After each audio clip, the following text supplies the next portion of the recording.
referendumsko sejo jutri, smo se odločili, da opravimo to razpravo danes. Na izvršilnem odboru je vodstvo dobilo popolno podporo pri zahtevah, ki smo jih zadali že petek pred samim tem političnim vrhom. V prvi vrsti gre za to, da zahtevamo od vlade Republike Slovenije, od koalicije, da preloži jutrišnjo odločanje o referendumski zakonodaji.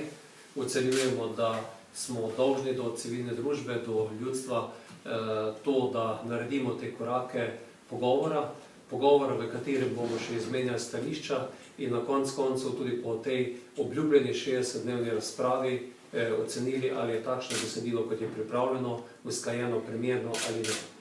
Mislimo, da je tega demokratičnega deficita v Sloveniji že preveč in da na tej točki res ni nobenega razloga, da želimo na vrat na nos jutri o tem tudi odločati. Zato bo to prva zahteva, katero pričakujemo, da bo izpolnjena na nocojšnjem političnem vrhu. Kar se tiče fiskalnega pravila, nas te številke, katere se nam pojavljajo, tudi ocena finančnega stanja Republike Slovenije, kažejo na to, da smo v Sloveniji dolžni spoštovati pravilo, da kolikor imamo, toliko lahko tudi uporabimo.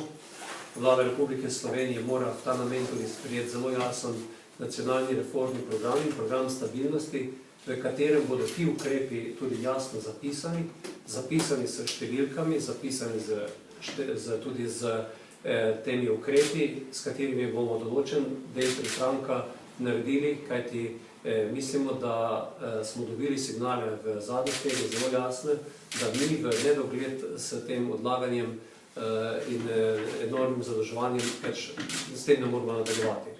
Zato mislimo, da je letnica 2015 tista, katero je potrebno v torek zapisati. Gre tudi za ključen teden, v katerem bo potrebno oddati tudi nacionalni reformni program.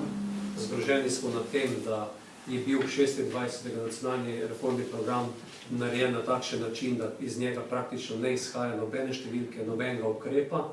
Zgroženi nad tem, da bi naj o tem jutri zvečer po seji, na kateri bi naj sprejeli ustavno spremembo, razpravljal vrh koalicije in ne vem, kdaj potem to uskladil v družbi, uskladil z opozicijo, dorekel v parlamentu, saj na odborih, ključnih odborih in tudi dorekel z ljudmi, kaj je potrebno s temi ukrepi narediti oziroma kaj nas čaka v prihodnje.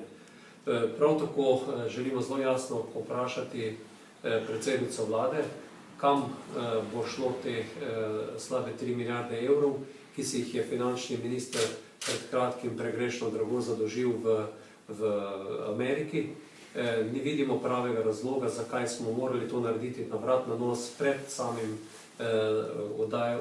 oddajo nacionalnega reformnega programa, pred programom stabilnosti in glede na napovedi in pa glede na sporočila, ki so prihajala v zadnjih tednih, je več ali manj tudi naša ocena, da je ta denar najet več ali manj za to, da se kupuje socialni mir, na nek način, da se gremo demokratični socializem že tudi s tem denarjem in da na drugi strani lahko preko ukrepov, ki so obljubljeni tako za sanacijo firm, za sanacijo podjetij, tudi na tak ali drugačen način napajamo slovenska omrežja, ki so že dobro izčrpala državo.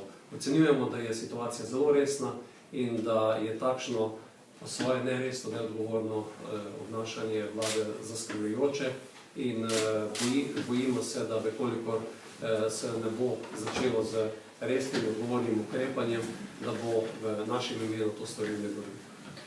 Lahko vprašam, gospod Bogovič, kaj pa če jutri seja glede sprememb referendumske ureditve vendarle ne bo? Kaj boste storili poslanci SLS-a? V Slovenski ljudski stranki, kot sem že dejal, pričakujemo, da bo prevladal razum, modrost in da te seje jutri ne bo.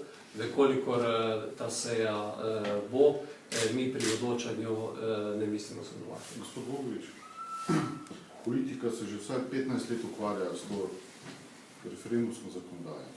Vse možni scenariji so bili preigrani, ustavno preigrani, zdaj se na neki točki politika v določeni meri oziroma v veliki meri soglaša s temi spremembami. V čem je problem? Zakaj to odlaša? Zakaj čaka?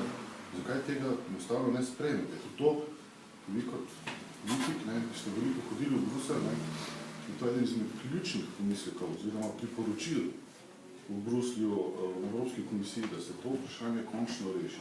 Zakaj to zdaj predlagate? Ker pravite, da se mudi. Pravite, da se zelo mudi s vsemi stvarmi.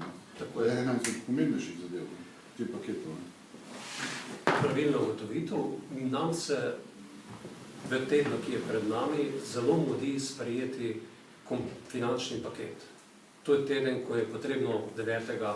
oddati številke, s katerimi bomo morali prepričati Evropsko komisijo, Mednarodni sklad, kako tudi Evropsko banko. In te ukrepe moramo, kot smo že dejali, spraviti v ta paket in ga tudi uspešno prestati in ga zagovarjati in 29. januarja doseči tudi ta dogovor. Referendumska zakonodaja je na nek način dvojček teh ukrepov in nam se zdi, da je to, kar je naredila sedaj koalicija, dvakrat napak. Prvič, zato ker je na nek način izigrana obljuba do civilne družbe, da se v tednih, govorimo se o tednih, ne govorimo o 15 letih ali o mesecih, govorimo o nekaj tednih, ko je bil obljubljen še ta demokratični dialog, da se najprej njih izigra, drugič pa tudi glede na to, da je na vrat na nos sklic te seje dan pred sejo, za katerega še ni dogovor okoli fiskalnega pravila, izigra tudi osnovno to finančno trdnost države in na nek način tudi koalicijo. In mislimo, da je odgovorno, mi smo pričakovali to, da bi že prejšnji četrtek spregovorili o eni in o drugi zadevi, takrat drugi niso mogli biti prisotni in mislimo, da se mora politika odgovorno reči o eni, drugi, tretji stvari. Ampak vi ste pri referendumski zakonodaji, ste za to vsebino, ki je na podpirate to? Mi lahko rečemo, da je takšna zakonodaja, kot je sedaj naredila, dosti boljša, kot je bila na začetku, da v osnovi z to vsebino nimamo takšnih težav, kot so bili na začetku. Po svoje je še vedno ta številka 20%, se pravi 340 tisoč negativnih glasov, relativno visoka. Sicer pa je takšna zakonodaja boljša, kot je bila prej v času nastajanja. In zato mislimo, da je prav, da v tej javni razpravi, ko bomo upravili javno razpravo, ker mi ne smemo slepiti in zavajati ljudi, da to na nek način ni povezano tudi z finančno zakonodajo, je prav, da ljudem odkrito spregovorimo tudi o posledicah reformnega programa stabilnosti, kako tudi fiskalnega pravila. In ta razprava ne bo poglobljena, ne bo široka, rok pa, kot vemo, je pa se meri v tednih, ne v mesecih, ko je potrebno jo opraviti. A potem takem še sploh lahko govorimo, da ste vi konstruktivna opozicija? Mislim, da smo konstruktivna opozicija, kajti ko je bila neka druga opozicija, tista, ki danes vodi Republiko Slovenija, ni imela drugega predloga kot to, da je rušila to, kar je vlada pripravila. Vključno z fiskalnim pravilom, vključno z zakonom o uravnoteženju javnih financ. Sam sem trdno prepričan, da tej vladi sledi podobno, kot smo morali mi pripraviti nepriljubljene ukrepe. In v tej smeri vladi napovedujemo podporo tako sedaj pri fiskalnem pravilu, ker se zavedamo te odgovornosti, in tudi podporo pri tem, ko bo potrebno sprejeti tiste nepriljubljene ukrepe, ki sledijo temu, da to krono fiskalnih finančnih zakonov tudi ukvirimo v okvir finančne uravnoteženosti države. Fiskalno pravilo samo 2015, če kasneje kaj boste storili? Boste proti in potem torej niste? Potem ni to podpora, ja, vladi, ja. Mislim, da je to paradoks v bistvu. Čem je paradoks? Kot da pač podpirate fiskalno pravilo.